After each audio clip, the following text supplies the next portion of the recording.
Hi, my name is David Asana. Today, I'll be talking about Franklin D. Roosevelt, the disabled giant who lifted America from the Great Depression to a world superpower. The only man to have won four presidential elections in the history of the United States of America. The man who led America to World War II and won victory. The man who has been consistently ranked by historians and political scientists as one of the three greatest US presidents, together with Abraham Lincoln and George Washington. The man who has been identified as the most influential figure in the events that shaped world history and one of the key people who laid the foundation for the founding of the United Nations. A man who went through a lot of pain and finally got paralyzed to a wheelchair for the rest of his life in his late 30s, that any ordinary person without extraordinary ambitions would have easily given up.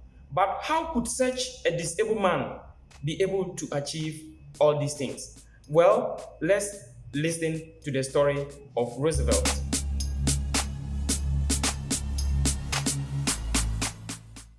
Roosevelt was born in Hyde Park, New York, to a Dutch American family on January 30th, 1882.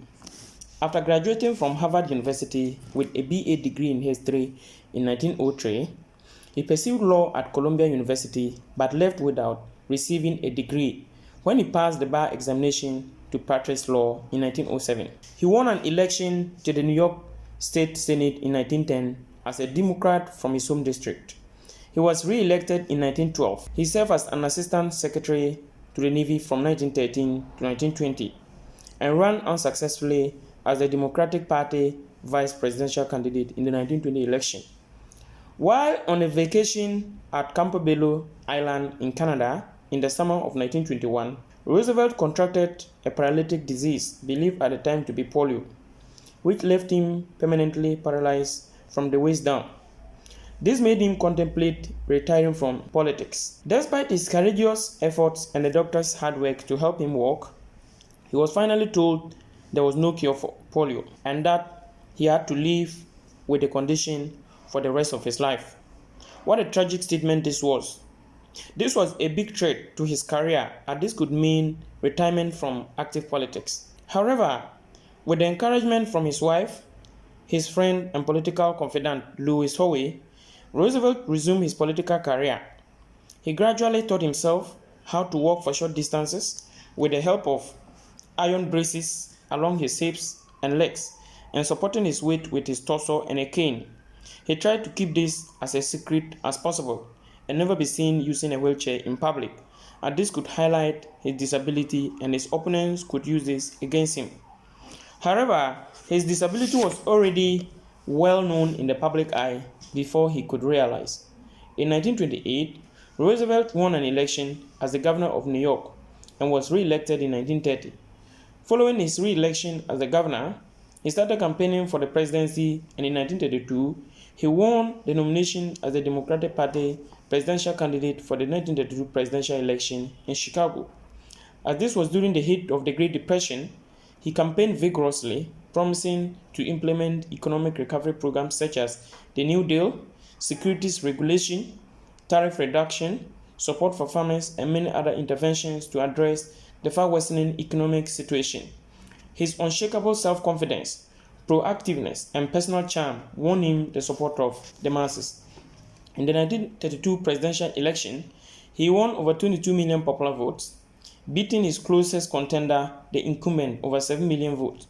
He also won an overwhelming majority of the electoral votes by garnering 472 out of a total of 531 electoral votes, representing 88.9%.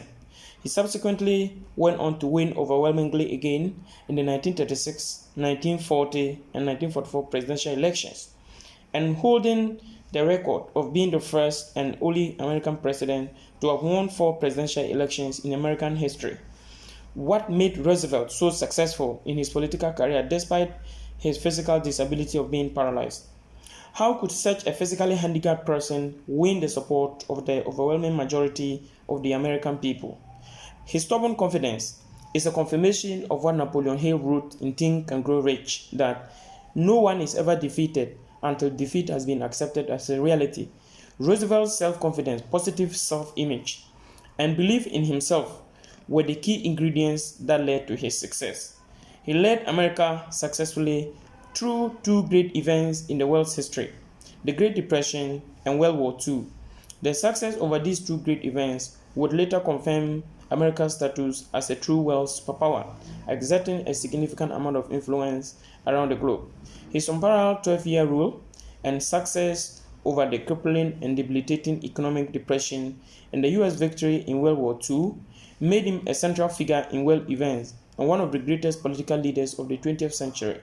It is indeed true that nothing is impossible for the man who has an intense desire, belief, and determination to do something.